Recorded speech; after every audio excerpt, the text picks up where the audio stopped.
Ready ready நீங்க எதுக்காக போராட்டம் பண்ணிட்டு இருக்கீங்க? எங்களுக்கு சரியான போன் முதல்ல 20 சதம் கொடுத்தாங்க. சரி. இப்போ எங்களுக்கு வந்து போடுற நீட்டா தெரியும் 10 சதம் தெரியும். சரி. அதுக்கிடையில எங்களுக்கு தொழிலாளிக்கு யாருக்குமே தெரியாது. சரி. 10 சதம் கொடுத்துருக்காங்கிற கோரிக்கை எங்களுக்கு யாரும் சொல்லவும் இல்லை. சரி. அதை பற்றி தெரியாது. தெரிஞ்ச உடனே 10 சதம் போட போறோம்னா நாங்கள் வாங்க மாட்டோம். சரி.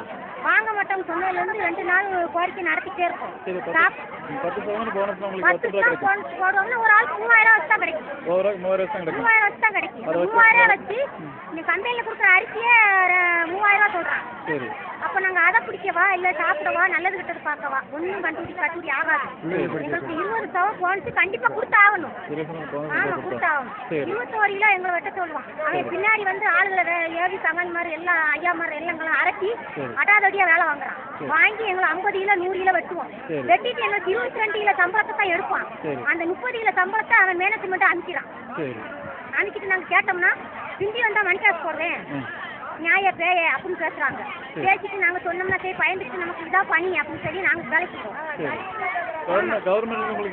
கவர்மெண்டா எந்த ஆம்பளையா பொம்பளை எந்த யூனியன்ஸ்ல எதுவுமே எங்களை இன்ன வரைக்கும் கேட்கல சார். இதை பத்தி எங்களுக்கு எதுவுமே தெரியாது. முட்டாத்தனமா நாங்க போக கொழுந்த வெட்ட வராய்ச்சியே இருந்துருக்கோம். ஆனா இது எல்லாமே மேனேஜ்மெண்ட் இதுல ஏமாற்றப்பட்டது. நாங்க ஏமாற்றத்தை சந்திச்சிருக்கோம். நாங்க தொழிலாளி எதையுமே நிறைவேற தரல. ஒரு காட்டு மாடு மாதிரி எங்களை நட விட்டுறாங்க. காட்டு மாட்டுல அடிமை தான் எங்களுக்கு இருக்கு. அடிமைனால அடிமை முட்டான அடிமை ஆக்குறாங்க எங்களை.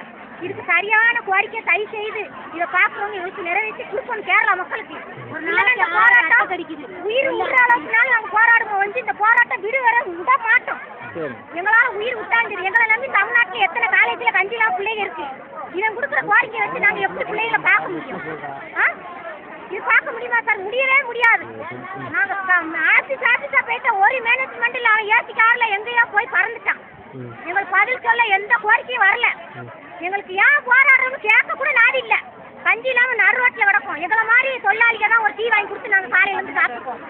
இது சரியான கோரிக்கை வர்றது வரைக்கும் எத்தனை நாள் ஆனாலும் உயிரை விடுவோம். கண்டிப்பாக உயிரை விடுவோம்.